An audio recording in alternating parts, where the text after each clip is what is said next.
করোনার টিকা নিতে কেন্দ্রে কেন্দ্রে উপচে পড়া ভিড়, ভ্যাকসিন পেয়ে কাটছে শঙ্কা। মনের একটা সান্ত্বনা হচ্ছে যে না ভ্যাকসিন নিয়েছি, এখন হয়তো নিরাপদ থাকবো। খুব ভালো একটা উদ্যোগ যে আমাদের জন্য অ্যাভেলেবল হচ্ছে ভ্যাকসিন। এই মুহূর্তে ভ্যাকসিন নেওয়া ছাড়া কোনো ওয়ে নাই। খুব শৃঙ্খলাভাবে দিচ্ছে।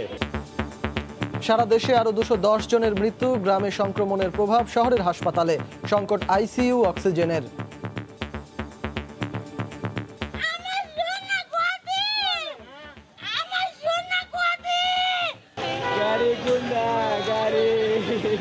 আইসিইউ তো এখানে বেড খালি নেই। ডাক্তাররা ওই পালস অক্সিমিটার দূর থেকে দেখেই চলে যায়। বেডের অভাবে, শয্যা সংকটের কারণে অনেককে আমরা আইসিইউ সাপোর্ট দিতে পারছি না।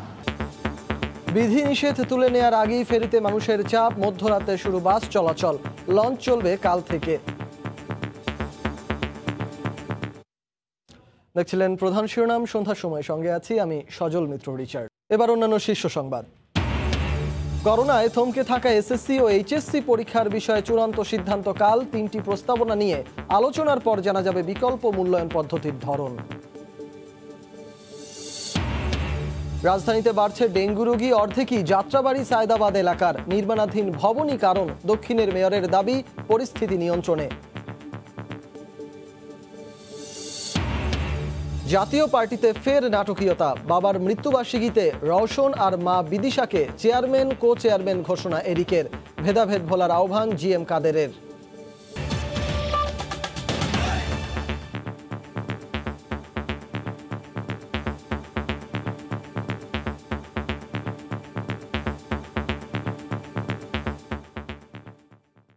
দ্বিতীয় ধাপে দেশে টিকাদান শুরুর পর করোনা ভ্যাকসিন নিতে মানুষের আগ্রহ বাড়ছে।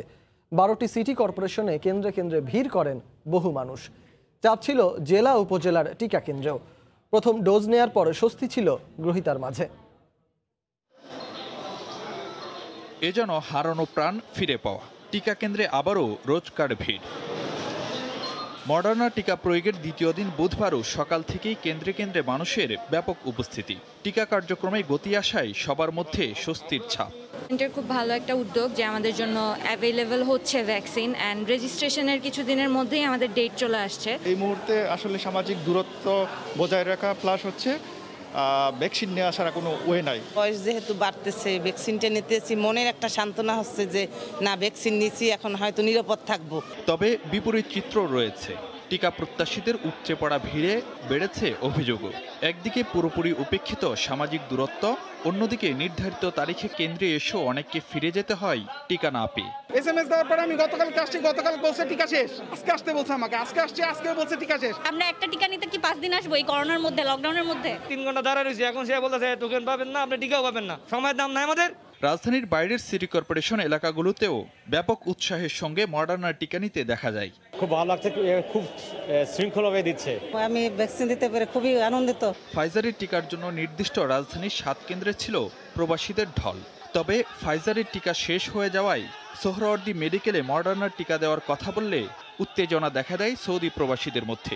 যদিও দেশটিতে ফাইজার, মডার্না, অ্যাস্ট্রাজেনেকা, সিনোফার্ম সহ 6 ধরনের টিকা নিয়ে প্রবেশের অনুমোদন দিয়েছে সৌদি সরকার। আমেরিকার যে মডার্না টিকা এখন এটা সব জায়গায় অ্যাকসেপ্টেড। এখন যারা মডার্না নেবে তারা আমরা দিতে পারবো, আমাদের টিকা আছে। যারা ফাইজার নেবে তাদের অপেক্ষা করতে হবে। এদিকে জেলা উপজেলা পর্যায়ে চলছে গণহারে সিনোফার্মের টিকাদান। বুধবার সিনোফার্মের আরও 1.5 কোটি ডোজ টিকা আগের চেয়ে কম দামে কেনার প্রস্তাব অনুমোদন করেছে ক্রয় সংক্রান্ত মন্ত্রিসভা কমিটি। ফারুক ভাইয়া, রবিন, সময় সংবাদ, ঢাকা। এদিকে করোনায় প্রতিদিনই সর্বোচ্চ মৃত্যুর সূচকে যোগ হচ্ছে নতুন নতুন জেলা। 24 ঘন্টায় সারা দেশে 210 জনের মৃত্যু হয়েছে। এর মধ্যে সর্বোচ্চ ঢাকা বিভাগে 69 জন আর দ্বিতীয় সর্বোচ্চ খুলনা বিভাগে 46 জন।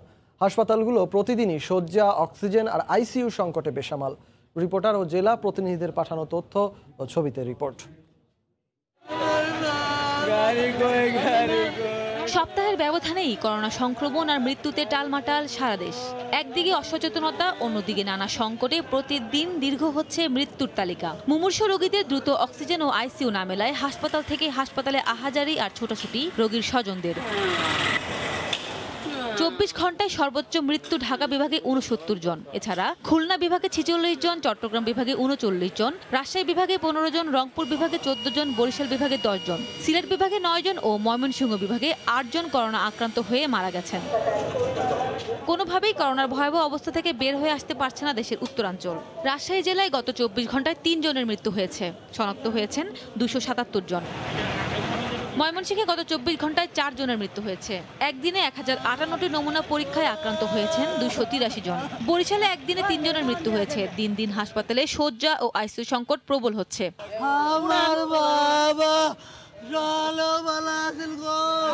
আইসিইউ তো এখানে বেড খালি নেই, এজন্য অন্য জায়গায় নিয়ে যাচ্ছে আর কি। বেডে রুগী এবং নিচে রুগী। খুলনার 4টি হাসপাতালে করোনায় 7 জনের মৃত্যু হয়েছে। একদিনে 991 জনের নমুনা পরীক্ষায় শনাক্ত 375 জন। চট্টগ্রামেও পাল্লা দিয়ে বাড়ছে মৃত্যুর তালিকা। 24 ঘন্টায় জেলায় মারা গেছেন 11 জন। এছাড়া দেশে 3 জেলায় করোনা আক্রান্ত হয়ে একদিনে মারা গেছেন 27 জন। জেলা হিসেবে সর্বোচ্চ মারা গেছে কুষ্টিয়ায় 12 জন। এছাড়া যশোরে 6 জন এবং ঝিনাইদহে 9 জনের মৃত্যু হয়েছে। এছাড়া গত 24 ঘন্টায় টাঙ্গাইলে 10 জন, ফরিদপুরে 6 জন, চুয়াডাঙ্গায় 2 জন মারা গেছেন। সাদিয়া আফরিন, সময় সংবাদ। কঠোর বিধিনিষেধের বিরতিতে শুরু হচ্ছে সব ধরনের গণপরিবহনে ঈদ যাত্রা। নিরাপদ যাত্রা ও সামাজিক দূরত্ব নিশ্চিত করতে প্রস্তুতি শেষ হয়েছে বাস, লঞ্চ ও ট্রেনে। আজ মধ্যরাত থেকেই চলবে দূরপাল্লার বাস। যাত্রীচাপ সামাল দিতে বাড়ানো হয়েছে সদরঘাটের পরিধিও। এদিকে সকাল থেকে আগামী 15, 16 ও 17 তারিখের ঈদ যাত্রার টিকিট অনলাইনে বিক্রি শুরু করেছে রেল কর্তৃপক্ষ। একে তো 14 দিনের লকডাউন পরবর্তী যাত্রা, তার উপরে কদিন পরেই কোরবানির ঈদ। তাই যাত্রী চাপের কথা মাথায় রেখে সদরঘাট জুড়ে চলছে প্রস্তুতি। ঘাটে ভিড়তে দূরে অপেক্ষায় আছে লঞ্চ। লকডাউনের বিরতিতে সদরঘাটে পাল্টে দেওয়া হয়েছে পুরানো পন্টুনগুলো। সেখানে বসানো হয়েছে লম্বায় 100 ফুট ও চওড়ায় 32 ফুটের বিশাল 24টি পন্টুন। আগেরগুলোর সাথে যুক্ত হচ্ছে নতুন আরও 4টি গ্যাংওয়ে। শারীরিক দূরত্ব বজায় রেখে যাতে যাত্রী নেয়, এই জন্য আমরা লঞ্চ মালিকদের ক্ষতি না হয় সে কারণে ভাড়া বাড়ানোর ব্যবস্থা করেছি। মন্ত্রী জানান, যেহেতু ঈদ ফেরত যাত্রীরা ঢাকায় ফেরার জন্য মাত্র 1 দিন সময় পাবেন, তাই ঈদের পরদিন দক্ষিণাঞ্চলের 21টি জেলায় পর্যাপ্ত লঞ্চ রাখা হবে। 21 তারিখে ঈদ করার পরে 22 তারিখে আপনি ফেরত আসতে পারবেন কিনা, এইটা চিন্তা ভাবনা করেই কিন্তু আপনি ঢাকা ছেড়ে যাবেন বা বাইরে থেকে ঢাকার দিকে আসবেন। কাজে যাত্রীদের, জনসাধারণের এটা নিজস্ব সচেতনতার ব্যাপার যে আমি ঝুঁকি নিব কি নিব না। এদিকে লঞ্চের পাশাপাশি প্রস্তুত করা হচ্ছে দূরপাল্লার বাসও। নগরের বিভিন্ন বাস টার্মিনাল ধোয়া মোছা করে প্রস্তুতিও শেষ মুহূর্তে সরকার লকডাউন ছেড়ে দিয়েছে, ভালো লাগতেছে বাড়ি যাইতে। অনেকদিন পর বাড়ি যেতে পারছি, এটাই তো খুবই ভালো লাগছে আর কি। 15 তারিখ সকাল 7টায় শুরু হবে। অন্যদিকে বৃহস্পতিবার থেকে চালু হওয়া রেলের টিকিট বুধবার সকাল থেকে অনলাইনে বিক্রি শুরু হয়েছে। তবে অনেককেই কমলাপুর রেল স্টেশনের টিকিটের জন্য অপেক্ষা করতে দেখা যায়। ঈদে 38 জোড়া আন্তনগর ও 19 জোড়া মেল কমিউটার ট্রেন চলবে। মাহমুদ রাকিব, সময় সংবাদ, ঢাকা। এদিকে লকডাউন শিথিল না হতেই ফেরিঘাটে ঈদ যাত্রায় ঘরমুখী মানুষের ঢল। আজও নদীপথে রাজধানী ছাড়ছেন অনেক মানুষ।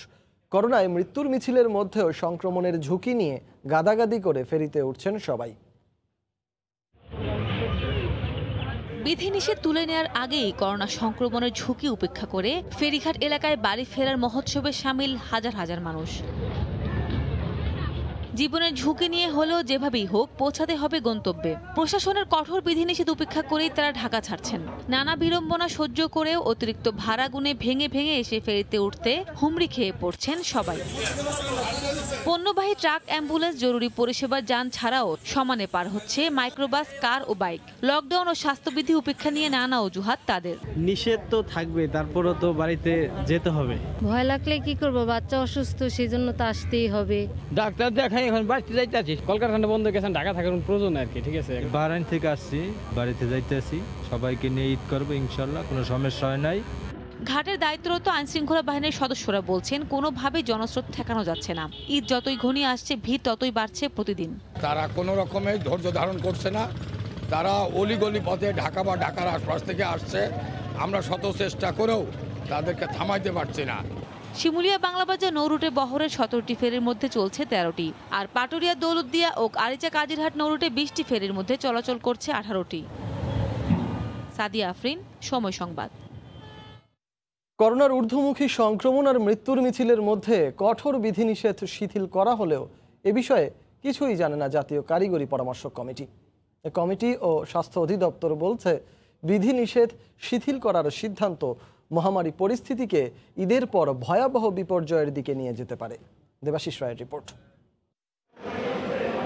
চলতি মাসের শুরু থেকেই দেশে ক্রমাগত বেড়েছে কোভিড-19-এর সংক্রমণ এবং মৃত্যু। দৈনন্দিন হিসেবে সংক্রমণের হার গড়ে 30% ওপর থাকছে। এছাড়া মৃত্যুর সংখ্যাও থাকছে প্রতিদিন অন্তত 200 থেকে 250-র মধ্যে। পরিস্থিতি বিবেচনায় নিয়ে কোভিড সংক্রান্ত বিশেষজ্ঞদের পরামর্শে 1 জুলাই থেকে 14 দিনের বিধিনিষেধ আরোপ করা হলেও মাঝপথে সেই বিধিনিষেধ শিথিল করায় এখন নতুন আতঙ্ক ঈদ পরবর্তী সময়। 15 থেকে 22 জুলাই বিধিনিষেধ শিথিল করার কারণে সংক্রমণ পরিস্থিতি ঈদের পর আরও অবনতির আশঙ্কা জানাচ্ছে খোদ স্বাস্থ্য অধিদপ্তর ও কোভিড সংক্রান্ত জাতীয় পরামর্শক কমিটি। আমরা যারা স্বাস্থ্য অধিদপ্তর এবং স্বাস্থ্য মন্ত্রণালয়, আমরা এই বিধিনিষেধ শিথিল করার সাপেক্ষে আমাদের সংক্রমণ বৃদ্ধি হয়ে যাওয়ার সম্ভাবনা আছে বলে মনে করি। কিছু সংক্রমিত ব্যক্তি আরো অনেকের সঙ্গে কন্ট্যাক্টে আসবে, তখন অবশ্যই সংক্রমণের ঝুঁকিটা অনেক বেড়ে যাবে। তারা বলছেন, শিথিলতার এই সময়ে মাঠ প্রশাসনকে সক্রিয় থাকতে হবে, জনসাধারণকে স্বাস্থ্যবিধি মানাতে। কালকের থেকে যদি প্রশাসন মাঠে অনেক নজরদারি বাড়িয়ে দেয়, যেখানে স্বাস্থ্যবিধিটা ঠিক মতো মানতে যদি সবাই আমরা বাধ্য হই, তাহলে হয়তোবা আমরা বড় একটা বিপর্যয় থেকে বেঁচে যাব। করোনা প্রতিরোধের এই যুদ্ধে বৈজ্ঞানিক পন্থা বিশ্লেষণ করে করণীয় ঠিক করতে জাতীয় পরামর্শক কমিটি সরকারকে সহায়তা দিয়ে এলেও বিধিনিষেধ শিথিলের বিষয়ে তাদেরকে কিছু জানানো হয়নি বলেও দাবি করছেন বিশেষজ্ঞরা। আমরা জানি না, যখন সিদ্ধান্ত নেয় তখন আমরা এটা জানি। দেবাশিস রায়, সময় সংবাদ, ঢাকা। এবার ডেঙ্গু পরিস্থিতির খবর। রাজধানীতে ভয়ঙ্কর হয়ে উঠছে ডেঙ্গু পরিস্থিতি। প্রতিদিনই হাসপাতালে বাড়ছে রোগীর চাপ। হাসপাতালের তথ্য বলছে, উত্তরের চেয়ে রোগী বেশি দক্ষিণে, আর বেশিরভাগ রোগী আসছেন সায়দাবাদ ও যাত্রাবাড়ি এলাকা থেকে। তবে দক্ষিণের মেয়র বলছেন, আগের চেয়ে পরিস্থিতি নিয়ন্ত্রণে আছে।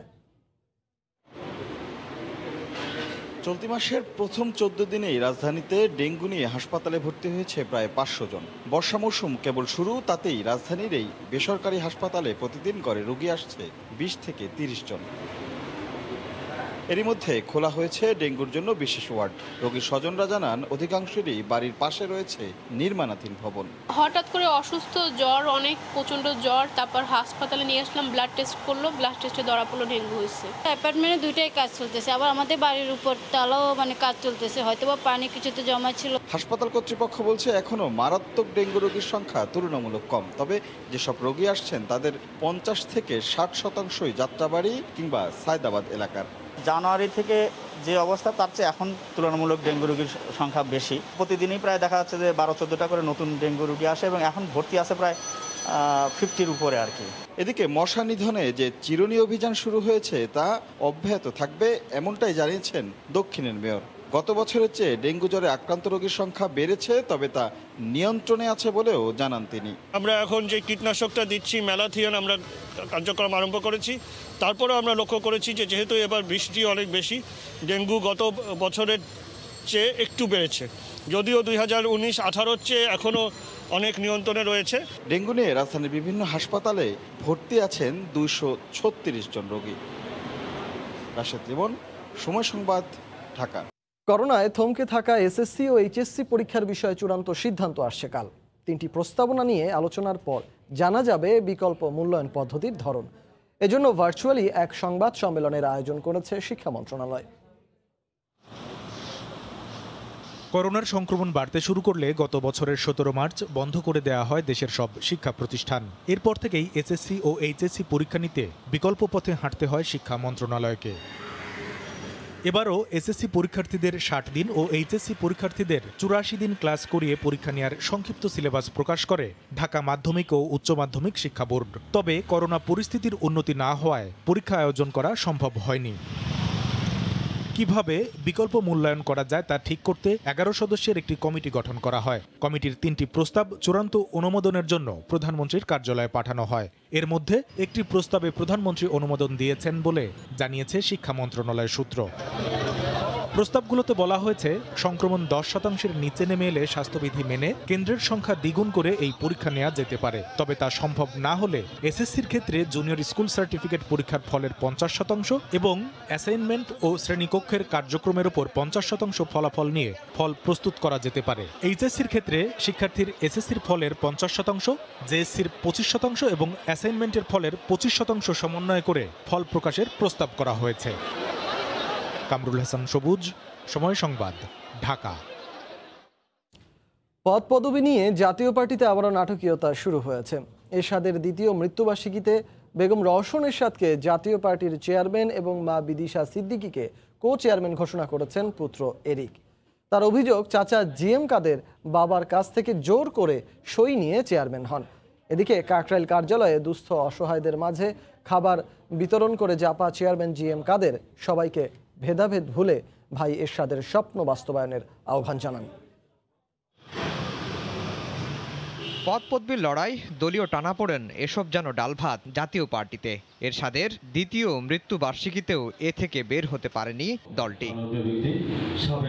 বুধবার বারিধারার প্রেসিডেন্ট পার্কে মিলাদ মাহফিলের আয়োজন করে এরশাদ ট্রাস্ট। সেখানেই এরশাদ পুত্র এরিক দলের কো চেয়ারম্যানের দায়িত্বে থাকা বেগম রওশন এরশাদকে চেয়ারম্যান, মা বিদিশা সিদ্দিককে দলের কো চেয়ারম্যান হিসেবে ঘোষণা করেন। আমার চাচা জিএম কাদের অবৈধভাবে চেয়ারম্যানের দায়িত্ব পালন করছে। আমার আম্মা বেগম রওশন এরশাদ থাকবেন জাতীয় পার্টির চেয়ারম্যান, আমার মাতা বিদিশা এরশাদ থাকবেন জাতীয় পার্টির কো চেয়ারম্যান। পরে বিদিশাকে ফুল দিয়ে শুভেচ্ছা জানান দলের নেতাকর্মীরা। আমি দুই সন্তান নিয়ে শপথ করছি, সারা বাংলাদেশে আমি এরশাদের নাম আমি মনে করিয়ে দিব সবাইকে। এদিকে রাজধানীর কাকরাইলে দলীয় কার্যালয়ে দুস্থদের মাঝে খাবার বিতরণ করেছেন বর্তমান চেয়ারম্যান জিএম কাদের। এ সময় ভাতিজার বক্তব্যের বিষয়ে কিছু না বললেও ভেদাভেদ ভুলে ভাই এরশাদের স্বপ্ন বাস্তবায়নের আহ্বান জানান। জাতীয় পার্টির সদস্যের উপর এখন ওনার সেই স্বপ্নের নতুন বাংলাদেশ, যে বাংলাদেশ হবে সুখী সমৃদ্ধশালী একটি বাংলাদেশ, যেখানে সুশাসন থাকবে, যেখানে মানুষে মানুষে ভেদাভেদ থাকবে না। জাতীয় পার্টির প্রতিষ্ঠাতা চেয়ারম্যান হুসেন মোহাম্মদ এরশাদের মৃত্যুর পর তার রেখে যাওয়া সম্পত্তি নিয়ে নতুন এক দ্বন্দ্বের শুরু হয় দলটিতে। এই দ্বন্দ্বে জড়িয়ে পড়েন এরশাদের সাবেক স্ত্রী বিদিশা সিদ্দিকও। আফজাল হোসেন, সময় সংবাদ, ঢাকা। রাজশাহীর সিটি হাটে অসংখ্য কোরবানির পশু উঠলেও বেচাকেনা তেমন জমে ওঠেনি বলে জানান খামারি ও ব্যবসায়ীরা। করোনা ভাইরাসের প্রকোপ বেড়ে যাওয়ায় হাটে ক্রেতা সমাগম এখন কম। তবে বেশিরভাগ ক্রেতাই বলছেন দাম ঊর্ধ্বমুখী থাকায় কিনতে পারছেন না তারা। এদিকে ইজারাদাররা স্বাস্থ্যবিধি মেনে হাট পরিচালনার দাবি করলেও সার্বিক চিত্র ছিল উল্টো। বিস্তারিত সাইফুর রহমান রকির রিপোর্টে। উত্তরবঙ্গে সবচেয়ে বড় কোরবানির পশুর হাট রাজশাহীর সিটি হাট। বুধবার সকাল থেকে বিক্রির উদ্দেশ্যে খামারিরা গবাদি পশু নিয়ে আসেন এই হাটে। খামারিরা বলছেন ঈদুল আজহার বাকি আর কয়েকদিন, কোরবানির পশুর সরবরাহও ভালো রয়েছে। কিন্তু রাজশাহীতে করোনার প্রাদুর্ভাবের কারণে হাটে ক্রেতা সমাগম ও বেচাকেনা দুটোই কম। আশানুরূপ গরু এখনো হাটে আমদানি হয় নাই। সামনে হাট থেকে পুরা বেচা কেনা হবে। আশাবাদী হাট। গরুর খাবারের দাম তো পর্যাপ্ত বেশি, সেরকম তুলনায় আমরা দাম পাচ্ছি না। এদিকে হাটে আসা ক্রেতারা বলছেন বিক্রেতারা দেশি গরুর দাম হাঁকাচ্ছেন বেশি, তাই দরদামের মধ্যেই আটকে আছেন তারা। দামে হচ্ছে না, একটু বেশি মনে হচ্ছে। দাম চড়া দাম তো এখন আর ছাড়া না, পছন্দ হচ্ছে কোনো দাম অতিরিক্ত দাম চাচ্ছে। হাট ইজারাদাররা স্বাস্থ্যবিধি মেনে হাট পরিচালনার কথা জানালেও ভেতরে দেখা গেছে উল্টো চিত্র। আমরা মাছটা 100 পড়াচ্ছি, মাছ পরে 100 পরে আমরা হাটের ভিতরে ঢুকাচ্ছি, মাছ বিহীন আমরা হাটের মধ্যে কাউকে ঢুকাচ্ছি না। বুধবার হাটে প্রায় 4000 গরু মহিষের সরবরাহ হয়েছে। প্রাণী সম্পদ অধিদপ্তরের তথ্য অনুযায়ী রাজশাহী জেলায় এবছর 2,70,000 কোরবানির পশুর চাহিদা থাকলেও রয়েছে 3,82,000। সাইফুর রহমান রকি, সময় সংবাদ, রাজশাহী। সন্ধ্যার সময় আরো থাকছে। হারারেতে ওয়ানডে সিরিজের আগে দুঃসংবাদ টাইগার শিবিরে। বাবা মা করোনা আক্রান্ত হওয়ায় না খেলেই দেশে ফিরছেন মুশফিকুর রহিম। এদিকে চট্টগ্রামে কোরবানির পশুর হাটকে ঘিরে সক্রিয় ছিনতাইকারী চক্রের 6 সদস্যকে আটক করা হয়েছে। সাখাওয়াত টিপুর ক্যামেরায় বিস্তারিত জানাচ্ছেন কমল দে। 18 থেকে 20 বছর বয়সের মধ্যে 2 থেকে 4 বার জেল খাটা হয়ে গেছে এই তরুণদের। মামলাও আছে 3 থেকে 5টি। এবার তারা সংগঠিত হচ্ছিল কোরবানির পশুর হাটে আসা ক্রেতা এবং ব্যাপারীদের টার্গেট করে খবর পেয়ে চট্টগ্রামের আগ্রাবাদ এলাকায় অভিযান চালিয়ে তাদের আটক করে পুলিশ। তাদের 4 জনকে অ্যারেস্ট করি এবং তাদের দেওয়া তথ্য মোতাবেক আরও তাদের 2 সহযোগীকে অ্যারেস্ট করি। তাদের কাছ থেকে ধারালো অস্ত্র উদ্ধার হয়েছে এবং তারা এই যে ঈদকে টার্গেট করে ছিনতাই করতেছিল এই কথা স্বীকার করেছে। এই ছিনতাইকারী চক্রের সদস্যরা টাকা নেওয়ার সময় বাধা পেলে কিংবা প্রতিরোধের মুখে পড়লে সাধারণ মানুষকে এলোপাতাড়ি ছুরিকাঘাতে দ্বিধা করে না, এমনকি ধারালো ব্লেড দিয়ে নিজেদেরও রক্তাক্ত করে তারা। উদ্দেশ্য আতঙ্ক সৃষ্টি। পুলিশ জানায় এ ধরনের অন্তত 10টি গ্রুপ কোরবানির হাট কেন্দ্রিক সক্রিয় হয়ে উঠেছে। আমাদের ছিনতাইয়ের যেসব তালিকা আছে সেই সব তালিকা ধরে আমরা তাদেরকে খুঁজছি এবং তাদেরকে গ্রেপ্তার করছি। আসন্ন ঈদে যাতে তারা কোনো ধরনের ছিনতাই করতে না পারে, অপরাধ করতে না পারে, সেজন্য আমরা তৎপর আছি। চট্টগ্রামে ছোট বড় 60টি গরুর হাট থাকলেও এর মধ্যে সাগরিকা এবং বিবিরহাট সবচেয়ে বড় গরুর বাজার। আর এই দুটো হাটেই সবচেয়ে বেশি ছিনতাই এবং টাকা লুটের ঘটনা ঘটে। কমল দে, সময় সংবাদ, চট্টগ্রাম।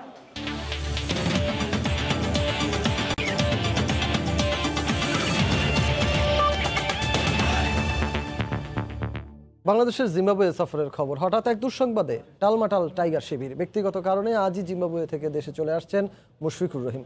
মা বাবা দুজনেরই করোনা পজিটিভ আসায় তিনি এ সিদ্ধান্ত নিয়েছেন বলে জানিয়েছে ক্রিকেট বোর্ড সূত্র। ওয়ানডে সিরিজের আগে আজ প্রস্তুতি ম্যাচে নেমেছে বাংলাদেশ, কিন্তু সেখানে নেই মুশফিকুর রহিম। বাবা মা করোনা আক্রান্তের খবর আসায় আজই দেশের উদ্দেশ্যে রওনা হচ্ছেন তিনি। ইতোমধ্যে মুশফিকের বাবা মাকে বগুড়া থেকে ঢাকায় নিয়ে আসা হচ্ছে বলে জানা গেছে।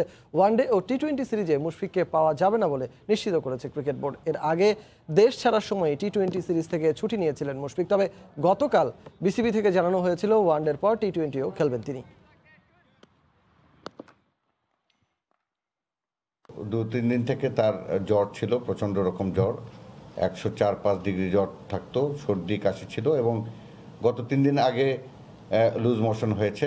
বুকের সিটি স্ক্যান করে 25% তার লাং ইনভলভমেন্ট এর আশঙ্কা আমরা করি। তার শারীরিক অবস্থা খুব একটা খারাপ নয়, আমরা এতটা শঙ্কা করছি না। পরিবারের প্রায় সকলেই উপসর্গ নিয়ে আছেন, কিন্তু তার ছেলে মুশফিকুর রহিমের পরামর্শ অনুযায়ী এবং তার অনুরোধে আমরা তাকে আজকে অ্যাম্বুলেন্স যোগে ঢাকায় তাকে প্রেরণ করা হয়েছে। এ পর্যায়ে শীর্ষ সংবাদ জানিয়ে দিচ্ছি আরেকবার। করোনার টিকা নিতে কেন্দ্রে কেন্দ্রে উপচে পড়া ভিড়। সারা দেশে 210 জনের মৃত্যু। মধ্যরাতে শুরু বাস চলাচল, কাল থেকে চলবে লঞ্চ, ট্রেন।